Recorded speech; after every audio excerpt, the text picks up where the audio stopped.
Hi, Rachel from Edge here.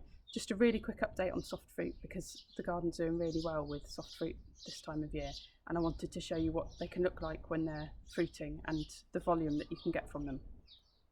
So we've got a climbing tayberry here, the fruit's hanging down. These aren't quite ready, but this one is just about ready. You could do with maybe another half a day or a day. But it's been absolutely full of fruit. So you can see this is one of the vines. We've trained it along a wire, along a fence. It's really good use of a barrier, wall or a fence or something like that. But you can also use them to climb up archways. I'm going to show you an archway in a minute. We've also got thornless blackberry going here, so there's no thorns on this blackberry, which is lovely. And you can see hopefully that that's all fruit. Fruit here, and coming here. It's been absolutely full of flowers this year, more down here. And then also we've got Japanese wineberry, which is this one. It's got quite a delicate hair / thorn on its stem, so that's how you can tell it apart. You can see that the leaves are a bit lighter green than some of these other ones, so it's a bit different in its character. And we've got some fruit coming just here. So these are the Japanese wineberry, and they're very similar to a raspberry, but they're more shiny and they are less pippy. So we actually prefer them, but they only fruit in August, and you know, you'd have to have a lot of vines to get a lot of fruit off them really. But here's some more fruit here. That one's probably ready, that tayberry. They're really big, beautiful fruits. They're a bit sharper, they can be a bit sharper than raspberry, but they're a blackberry raspberry cross. They're absolutely beautiful, great with a bit of cream or in a pudding. This is one day's harvest. This is quite a big bowl. This is a mixture of tayberries and raspberries, and I'm just going to show you the raspberries now. But at the moment, at the height of the picking season, we're getting about this sort of volume every day, and we could probably get slightly more.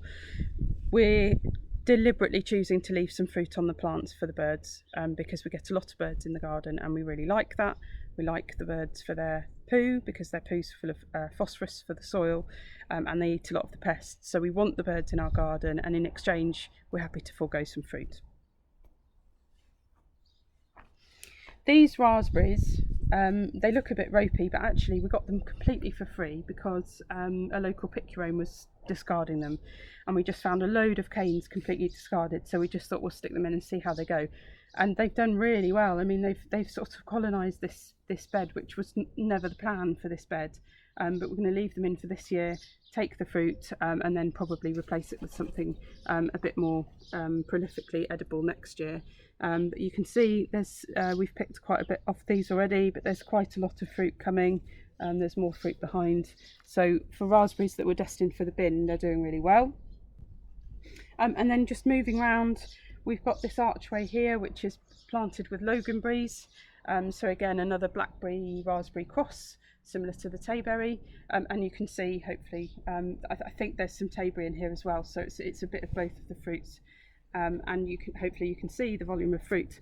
So I haven't picked today yet, but all round here is absolutely covered in fruit, and they're climbing over now. So they're reaching over to the other side, and that'll just keep going. They've been in for a couple of years, so this year is the best crop we've had from them. And then we've got some golden raspberries, which this is one of, and it's not quite ready. They go a bit more golden than this. The birds really love these, and they come right in front of us and pick them in front of our noses. So we're not getting loads of these this year, but I prefer the flavour of these. They're slightly less tart, really juicy, lovely golden raspberries.